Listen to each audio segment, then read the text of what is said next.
Hey Zen fam!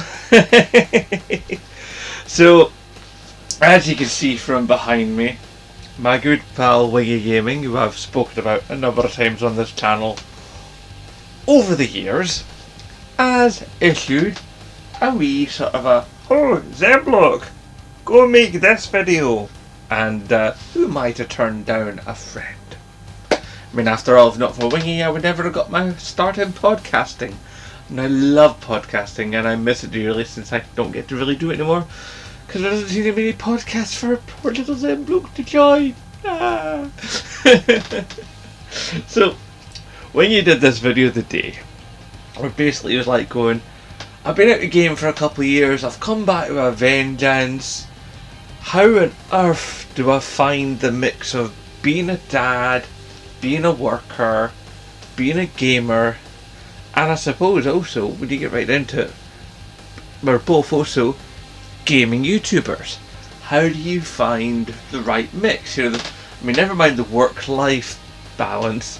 This is the work-life gaming content creation balance. It's even more of a oh no! And it's not easy. I mean, I want to make sure, this is just me talking, that I spend adequate time with my boy, so that he doesn't grow up to resent me, and that so we have a relationship, and that I get to actually know him and know what he likes and doesn't like, and hopefully I end up being in the likes category. It's like, I want to know his life, I want to know who he is. I don't want to, be like my dad. My dad was a complete... Oh, I'm not even going there.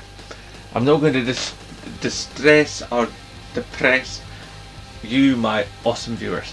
Let's put it this way, my dad in the bin. Alright? But, so I've also got to make sure that I'm working and I'm not like, doing all the things I'm supposed to do, as basically the breadwinner here. Because my wife's not working, she does the full-time at-home mum thing. And that was a decision we made from the beginning, because we both had stay-at-home mums. And it's what we knew, it's what we grew up with. It's a bit hard financially, but you make your bed, you lie in it. So, she's doing the full-time mum thing, I'm doing the full-time working dad thing. As I work Monday to Friday, do, the classic 9 to 5. Work in a warehouse. I actually really like it. I actually have a job I like now. It's like up until a little over a year and a half ago, I spent 13 years working in Big Coffee. I'm not going to give the company a name, because that would just not bode well, and I don't want lawyers coming after me or whatnot. But all I can say to you is, don't work in Big Coffee, it kills your soul. So did they hit me? That's just me, I'm didn't give in. No!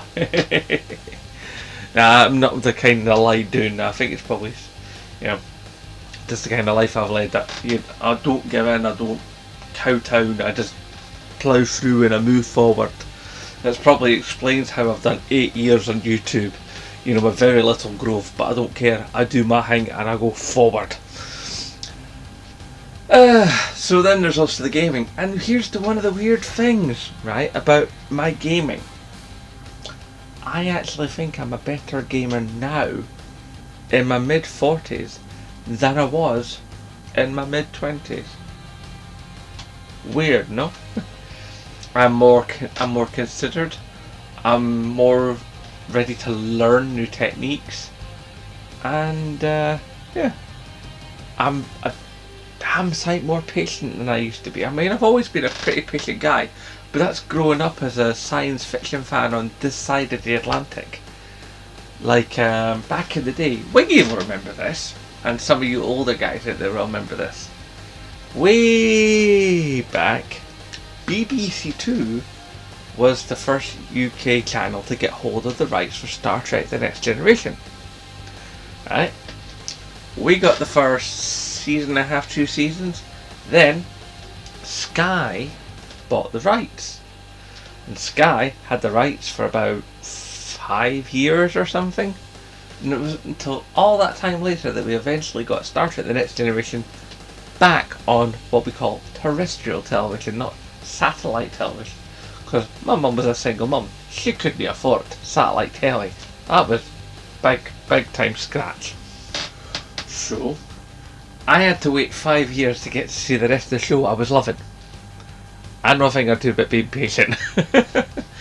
So, I've got that patience. And I've got that love for gaming. So, it's just a matter of making time. Which means prioritization. I want to make sure that I get a certain amount of time with my boy. Some of that is shared in gaming, some of that is shared in, sharing particular things that we love together, like TV shows and stuff, or just having a good walk and just, chatting it up. Sometimes we just go for a walk in the local area, just have a good blather, I try to take an interest in the things he's into, ask him about what's going on in school, what's going on with the things he loves, ask him about the YouTubers that he's watching, because he's got a dad as a YouTuber, so I think he obviously takes a bit of an interest in YouTube. He's never wanted to create anything, but he does watch a lot of other a lot of other different types of YouTube channels. He does watch a lot of gaming content, although he loves Minecraft. Well, he's 11, of course he loves Minecraft. But he watches a lot of these sort of weird channels that I don't get, but hey, it makes him happy. I try to be a good husband, it's like, of course, I often forget things that my wife has said, but then you show me a husband that hasn't forgotten half the stuff his wife has said to him, and I'll show you a liar. Yeah, oh dear God. So, when it comes to games, I generally try to never have more than 2, possibly 3 games on the go at any time. And what I generally try to do is I'll have one online game, one persistent online world game, and one single player game. So for the last wee while, up until I was doing all the stuff with the Riders Republic beta, I've had Watch Dogs on Legion online mode, bubbling away in the background, keep coming back to that, keep leveling up, so then I can eventually be more awesome at it. And obviously because I keep introducing more stuff, like we just had the Assassin's Creed crossover, played that. Very short, but I liked it. But while that, I'm also at the moment playing Shadow of the Tomb Raider. Although admittedly I've not been at that for about a week and a half, 2 weeks. I need to get back to that. But to be honest, it's so much like the last one that I'm kind of falling out of love with it. So if the game doesn't really start to pick up in the story and be much more interesting really, really soon, I might just junk it. But by and large, if you look at my trophies, and you can easily do that, look me up on PSN, okay, Zembloke _YT, because I couldn't just have Zembloke. The PSN wouldn't let me, but at least I was able to finally change it to that from DWTKSW, which is what used to be, what this channel used to be called, because it wouldn't let me call it Zembloke, because I used to have a channel way back in the day that was also called Zembloke, but I had a very different focus. But I loved the name and I wanted to keep it, and eventually it let me use it here, so whoop whoop. Anyway, that's to the side. So I generally tend to have 2 games on the rotation, one persistent world game, one single player game, and so if I've got a bit of that choice paralysis, I can go, what do I want to play? Do I want to play that one or that one? Sometimes I might jump back into the Division 2, just because I do love that game. It's a persistent online world, but it's a game I can jump in and out of quite happily, although I'm kind of fallen away from it. I don't know how much more of it I'm ever going to play in my life, but ebbs and flows. But I've been really enjoying the Watch Dogs Legion online game. It's a bit limited, but it's really immersive, and I dig it. And I don't know, even though I'm an Edinburgh boy, I can get behind that game. And obviously the extensions keep chucking in all the DLC. I've been gobbling those up, and those are quite tasty. And I've got lots of other games sitting there in the backlog on the hard drive, ready to go. So I just go through those games, and even though I don't get to play all the games as they happen, when they happen, I basically just try to keep it flowing, keep it happening, and I just chip away, chip away, chip away. You know, sometimes I might get like 2 hours in a week.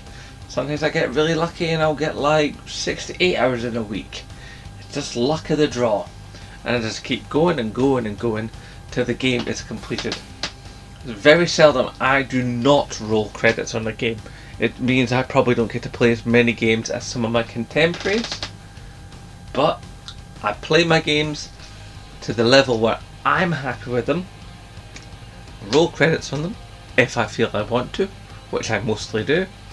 Move on to the next game. Like with Ratchet and Clank Rift Apart. I came very close to platining that game, and I fought really hard about platining it.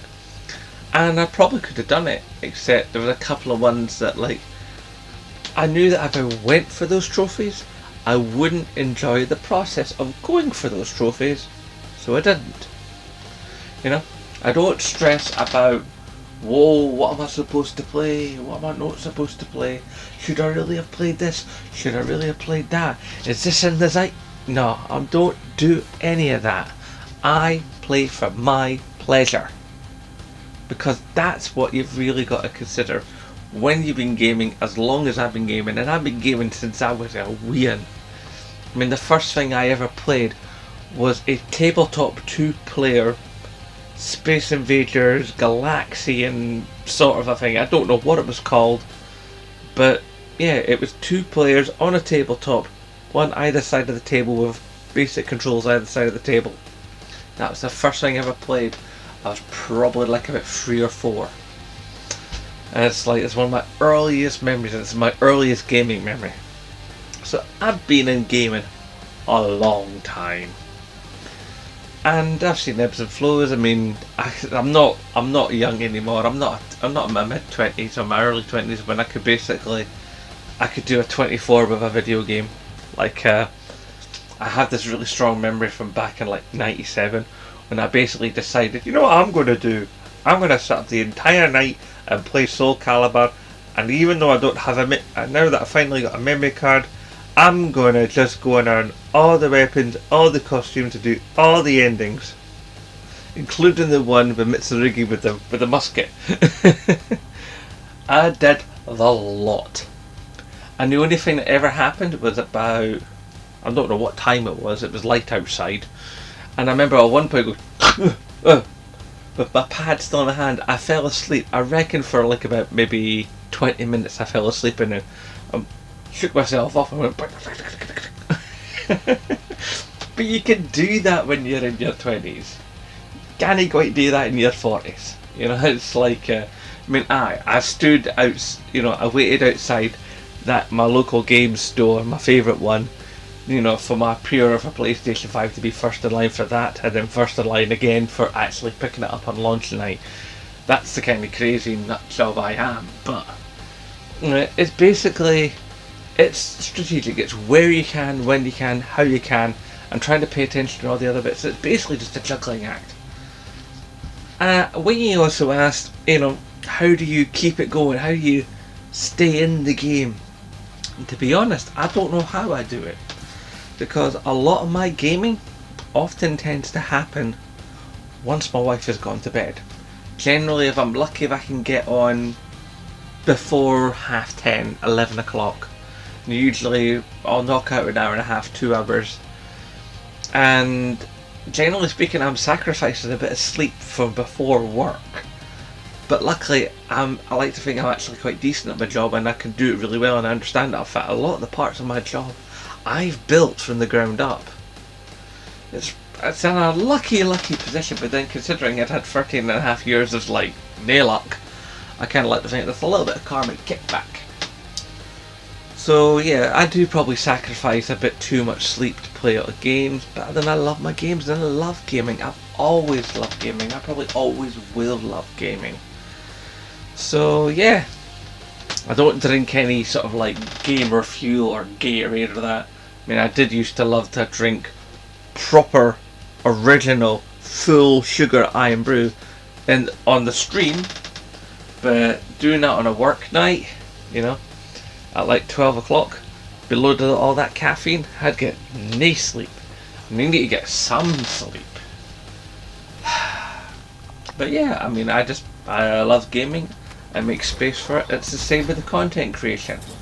My brain is always ticking away. Half my brain is going like, right, you've got this thing to do at work, you've got that thing to do for the house when you get back, you've got this thing coming up in this day, there's that particular thing here, you've got to go to the shops for that later. Half my brain is doing that, and the other half of my brain is going, yeah, we've still got that bit to be, how are we going to get that boss? I don't know, maybe it's the... And then there's the online game, which is like, right, we're still building that resource, I'm still building this resource, we've got those collectibles to find, we've done that particular XP mission, we'll be on to the next XP mission next. And then the back half of that is also like going, right, so that video is doing okay, let's check its numbers, its numbers are good, what's its analytics like, so that's its view time ratio, that's brilliant, good. How about with the next video doing? I'm having that idea where I've got that thing that's going on, but then if I'm going to do that, then I'm going to need this, and then I'm thinking of, oh god, the light went the other night, so now I have to figure out how to get the new light. Thankfully the new light is working, because you may have noticed the last video was a kind of bit green speckles behind me. That's because my main light there failed. And it's basically just cobbling together stuff. I mean, like how I lift my couch up, just so I can actually make these videos for you guys. It's crazy. There's just all these machinations running around my brain, due with all the other stuff I have to do as a husband and a father. And it's just like, sometimes I think I need two of me. I need to be like Michael Keaton in Multiplicity. It's like, oh, it's nuts. And sometimes I don't know how I do it, because basically being a YouTuber is like having another job that doesn't pay you. Mind you, also being a parent is like having another job that also doesn't pay you. Oh, it's nuts. But you know why I do it? You know how I managed to do it? How I managed to game and run a YouTube channel? Because quite frankly, I chuffing love it. And that's what keeps me in it. It's just pure love of the thing. And if you love something, you go for it. Like, I studied martial arts for 16 years, and I ploughed myself into that deep. I used to be an absolute tank. I used to have a pack, I mean, I don't have a pack no more, but things have fallen by the wayside. I used to be deep into reading comics. That's gone by the wayside, mostly financial as well, Clubbing, well, that went by the wayside because I had a kid, It's like, cinema all the time, money. Yes, I don't drink, I don't smoke, don't like football, so I don't have to worry about spending the money on those. But basically, almost everything else has dropped away. The only thing I've ever really got left now is music and gaming. It's like, I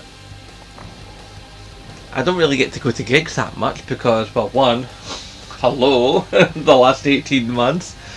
But also because gigs are expensive, and most of the gigs I want to go to, if I want to go to a gig, I got to go all the way to Glasgow. And it's like, it's either take a megabus, and that's like crazy slow. You've got to set off like 3 hours before the actual gig, because it goes magical mystery tour round the central belt, then Glasgow. It's crazy. Or I take a train. You want to know how much a train is going to go up to really soon? Glasgow to Edinburgh, right? It's about 25-30 minute journey, depending. Sometimes it's a 35-minute journey depending which station you're going to, but roughly at the half-hour mark from Glasgow to Edinburgh. It's going to go up, right? Not peak, off peak hours, a little over 18 quid. On peak, a little over 30 quid. Obviously that's retiring, but I think it's like 30 quid. I mean, like, I could take the megabus, and I'd probably do that entire journey as long as I order the ticket reasonably enough in advance. Probably look at about 5, maybe 7 quid. So it's megabus, isn't it? And so that's the thing, it's finding all the little in ways. It's sort of like, games come as presents, or from trade-ins, or from, or loans from pals. You know, it's like it's very seldom these days that I actually buy a game brand new on the day it's out. So much of my stuff has to be loaners, you know, or has to be other means. Which means often I do end up being behind, but then what it often also means is when I eventually get the game, all the DLC's been released, all the patches have been released. So the version of the game I get to play is the tippy-toppy version. So, swings and roundabouts. But I hope this answers your question, Wingy. I hope it gives you an insight into what goes on in here. It's not just some empty wasteland of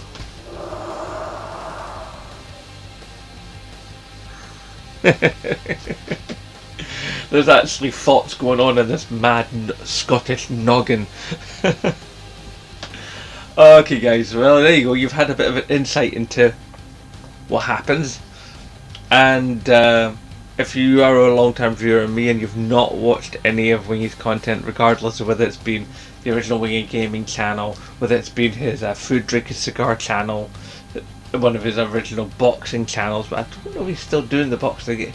He did talk about bringing it back, but I don't know if it is back or not. And right now he's got his Glory of Xbox channel, which even though he calls it the Glory of Xbox, he does talk about other gaming stuff. And he doesn't just, smash on PlayStation, because when he recognises, like I recognise, that all gaming is good gaming. But it's where he does the bulk of his stuff. But the man has a PS5 Pro, and he plays his exclusives, and he loves his games. And you should give the man a chance if you've not before. Right, I think that's quite enough from me. So I'm gonna love you and leave you. So hashtag support Scottish YouTubers, and of course, as always, aye, nae bother.